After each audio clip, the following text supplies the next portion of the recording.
All right, let's talk about meditation. For a lot of us, it can seem like this mystical practice for people who are already calm. But today, we're diving into a story about someone who felt totally unsuited for it and how a moment of pure frustration led to a breakthrough that completely changed how he saw, well, everything. And this quote right here is the heart of the whole thing. It sounds like a riddle, right? To succeed, you have to stop trying to succeed. It's a paradox, and honestly, it's the key that unlocks this entire practice. So let's unpack what that actually means. So meet our guide for this journey, the author Robert Wright. And he calls himself the perfect laboratory rat for meditation, precisely because he's so bad at it. He's pretty much the exact opposite of the serene, peaceful person you're probably picturing. To give you an idea, think of a spectrum.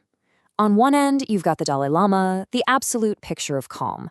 On the other end, you've got Bobby Knight, the basketball coach, famous for, throwing chairs.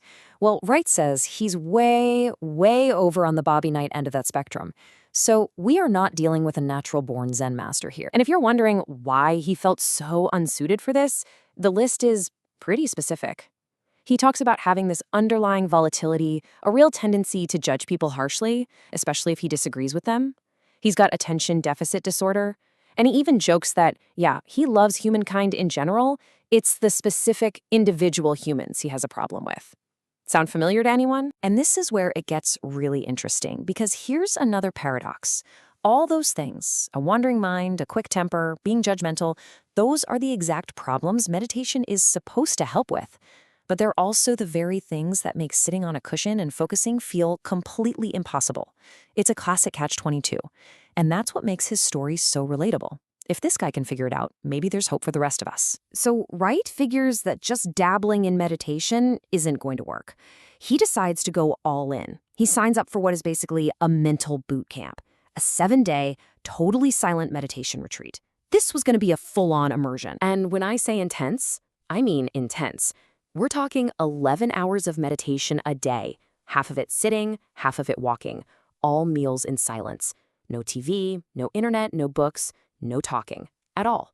It's an environment designed to give you absolutely nowhere to run from your own mind. And for him, it was pure torture.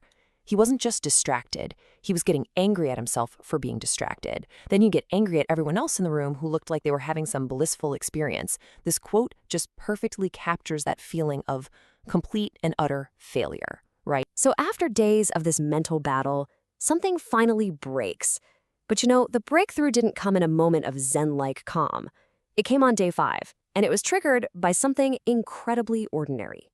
He drank way too much instant coffee. Okay, so here's the play-by-play. The coffee gives him this really unpleasant, tense, jaw-grinding feeling. Super annoying, right? And for a while he fought it, tried to ignore it, got frustrated by it. But then he just gave up. He decided to just observe it. And in that moment, everything changed. He had this thought. The sensation is down there in my jaw, but that's not where I am. And just like that, the feeling was still there, but the unpleasantness of it, poof, it just vanished. And that is the key. That's detachment. It's not about ignoring a feeling or pushing it away. It's about looking at it so closely, so objectively, that you stop identifying with it. You stop being the angry, annoyed person, and you become the person who is simply observing the anger. By moving closer, he paradoxically created distance. That's the first quote in action. He stopped pursuing success, and that's when he found it. Okay, so this is where a little story about a tense jaw suddenly opens up a huge philosophical rabbit hole. Because if the unpleasantness of a feeling can just disappear when you look at it differently, what does that say about our feelings in general? Seriously, think about that. Was the badness of that feeling actually real? Or was it just a story, a layer of judgment that his mind automatically slapped on top of a neutral sensation?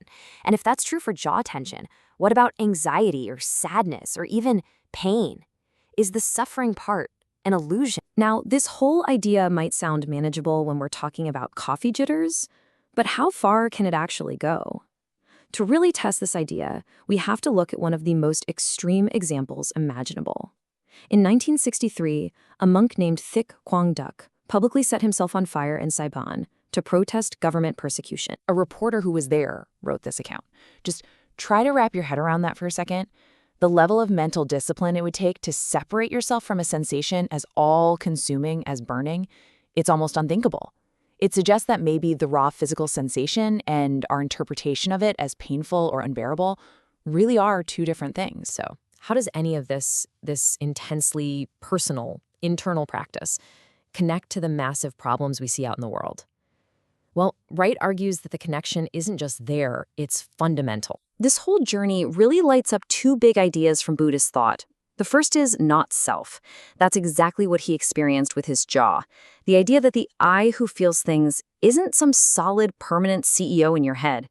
The second is called emptiness, which is a similar idea but for the world outside you. It's the notion that the sharp, hard lines we draw between things, between us and them, are maybe not as real or as solid as they appear. And that is the connection. That's the whole ballgame. Wright's argument is that these default ways of seeing, this mistaken belief in a solid, separate me and a solid, separate them, are the very fuel for tribalism. All the anger, the harsh judgments, the deep divisions, it all comes from a fundamental misperception of reality. And that leaves us with this final massive question. What if all our conflicts, from personal arguments to global wars, are rooted in a kind of delusion? If that's true, then could the struggle for lasting peace actually be the same thing as the struggle for truth? Could the most powerful thing you can do for the world be to simply learn to see yourself and others more clearly? It's a powerful thought that maybe the journey inward is the first step on the path toward peace for everyone.